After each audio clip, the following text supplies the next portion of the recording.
और आज के सेशन में हम समझेंगे कि जब भी हम कोई CHA को ऑथराइज़ करते हैं एट कस्टम पोर्ट पर वर्किंग के लिए, तो हमें किस प्रकार का लेटर देना पड़ता है deputy commissioner of the custom को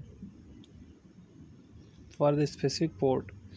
फॉर एग्ज़ाम्पल हम जब स्टार्टिंग में अपना नया CHA अपॉइंट करते हैं, तो हमारी एक्सपोर्ट की एक्टिविटी रिलेटेड जो भी एक्टिविटीज़ वहाँ पे वो करेगा एज ए CHA हमारे एक्सपोर्टर के लिए, ठीक है। जैसे हम हमारे लिए जो भी डॉक्यूमेंट्स वहाँ पे सबमिट करेगा, जो शिपमेंट क्लियरेंस के समय डॉक्यूमेंट प्रेजेंट करना, तो ये चीज़ें जो करेगा तो उसके लिए हमें स्पेसिफिक एक लेटर हमें देना होगा कस्टम को कि हम इस कंपनी को ऑथराइज़ कर रहे हैं, ठीक है, जिसके जो हमारे बिहाफ पे ये हमारी एक्सपोर्ट की सारी फॉर्मेलिटीज़ पूरी करेगा।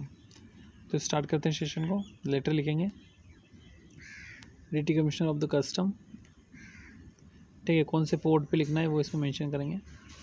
Authority letter for the registration in the custom. अब इसमें respected sir and madam, we hereby authorize to CHA। अब CHA का नाम यहाँ पे लिखना है। For the registration of the document authorize dealer code and IFSC code for the banking, ठीक है। CHA का नाम एंड रिप्रेजेंटेटिव का नाम और सिग्नेचर।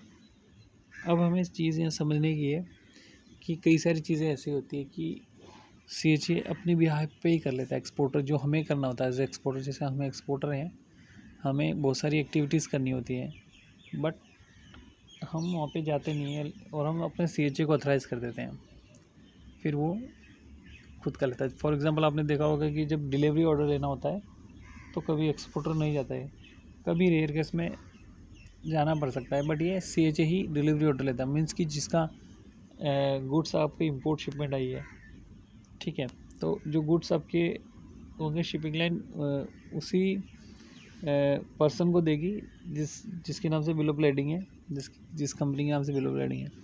तो इस केस में अगर हम CHA को ऑथोराइज़ कर दें तो CHA हमारी शिपमेंट की डिलीवरी ऑर्डर ले सकता है शिपिंग लाइन से, ओरिजिनल डॉक्यूमेंट दिखाएगा।